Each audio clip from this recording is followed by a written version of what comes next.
سب سے پہلا جو کام یہ ہے کہ ہر سنی سنائی بات پہ یقین نہ کیا کرو.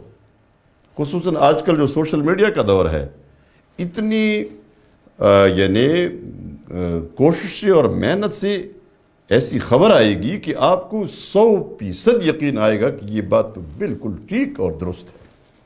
بلکہ آپ کو تو کسی شخص کی ویڈیو سنائی جاتی ہے کہ دیکھیے اس شخص نے یہ بات کہی ہے، اس بات سے یہ شخص کافر ہو گیا ہے.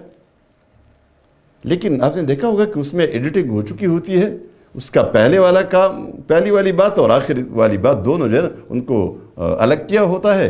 بیچ سے ایک بات نکال کے جو اس میں خطرناک بنتی ہے اس کو سامنے لا کر تمہارے سامنے پیش کر دیتے ہیں اور پھر آپ اس کے خلاف بولنا شروع کر دیتے ہیں. لیکن بعد میں پتہ چلا پورا بیان سننے کے بعد کہ بات تو اتنی غلط نہیں تھی. میں آپ کو مثال قرآن کریم سے دیتا ہوں. قرآن کریم میں ایک جگہ قرآن نے وحی آئی تھی، لا تقربوا الصلاة وانتم سکارى حتى تعلموا ما تقولون. شروع میں جب نشہ حرام نہیں ہوا تھا تو اللہ تبارک و تعالیٰ نے یہ حکم دیا.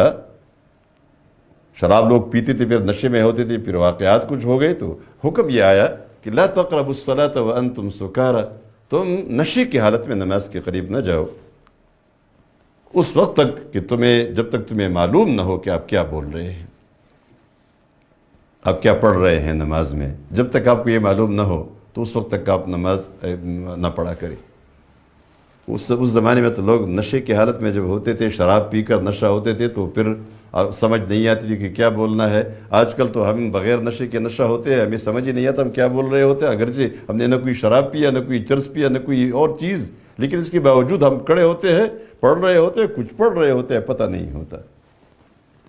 لیکن ویسے میں جو آیت کے بارے میں بات کر رہا تھا کہ قرآن نے بتایا لا تقربوا الصلاة وانتم سکارى حتى تعلموا ما تقولون، تم نماز کے قریب نہ جاؤ اس حالت میں کہ جب تم نشے میں ہو، وانتم سکارى، حتیٰ کہ یہاں تک کہ تمہیں معلوم ہو کہ آپ کیا پڑھ رہے ہیں تو پھر آپ نماز پڑھ سکتے ہیں. کوئی شخص آئے اور کہے کہ اللہ نے ایسے فرمایا ہے کہ نماز کے قریب نہ جاؤ، تو ظاہر بات ہے وہ کہ لا تقربوا الصلاة، لا تقربوا الصلاة، اور آگے نہیں پڑھے گا، بس یہی ایک آیت کا ٹکڑا اٹھائے گا. اللہ نے فرمایا نماز کے قریب نہ جاؤ تو میں کیوں چلا جاؤں، میں کیوں نماز پڑھوں. ظاہر یہ ظلم ہوگا نا، بڑا ظلم ہوگا، سنگین ظلم ہوگا کہ بات کو اپنی سیاق سے نکال کر کسی جگہ لے جاتے ہو. جیسے اسلام کے دشمنوں نے میراث کے قانون میں سے للذکر مثل حظ الانثیین کی ایک دفعہ کو اٹھا کر الگ کر دیا اور ہمارے سامنے، لوگوں کے سامنے اور خواتین کے سامنے پیش کر دیا کہ دیکھو اسلام نے تمہیں آدھا حصہ دیا ہے، قرآن نے میراث میں تمہیں آدھا حصہ دیا ہے. اس طرح کے سیاق و سباق سے الگ کر کے بات کو آج کل رکھا جاتا ہے، ویڈیو بنائی جاتی ہے، مختلف ویڈیوز سے مختلف باتیں اکٹھی کی جاتی ہے ایک شخص کے بارے میں. یعنی آج کل تو یہ تجربہ لوگوں کو اتنا ہو گیا ہے، اتنی مہارت ہو گئی ہے سوشل میڈیا پر لوگوں کی کہ اگر کوئی کہے کہ فلان بڑے بزرگ شخص سے آپ کو گالیاں دلوائے تو اس کی کئی تقریروں کو ملا کر ان میں سے کچھ جملے نکال کے 2-4 جملے ایسے بنائیں گے کہ اس نے جیسے فلان کو گالیاں دی ہے اور برا بلا کہا ہے اور بڑی غلیظ قسم کی باتیں کہی ہیں. یہ سب کچھ ہوتا ہے، یہ تیار ہوتا ہے.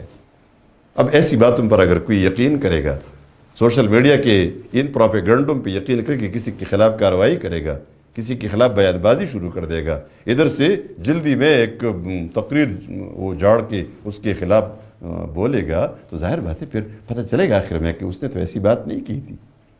تو ندامت کس کو کہ آپ کو ہوگی. آپ نے کسی کے خلاف کارروائی کی، آپ نے کسی کو مارا پیٹا، کسی کو قتل کیا، لیکن آپ کو پتہ نہیں تھا کہ حقیقت وہ نہیں تھی جو آپ کے سامنے آئی تھی، تو آپ کو خود ندامت ہوگی. فرمایا ان تصیبوا قوما بجہالۃ فتصبحوا علی ما فعلتم نادمین. نہ سمجھی میں، بے خبری میں تم کسی قوم کو ایسا نقصان پہنچاؤ گے کہ بعد میں تمہیں خود پچھتانا پڑے گا، تمہیں خود پچھتانا پڑے گا. اس لیے خود پچھتانے سے پہلے اور اس کی بجائے بہتر یہ ہے کہ خبر کی تحقیق کرو، خبر کی تحقیق کرو. لا الہ الا اللہ، لا الہ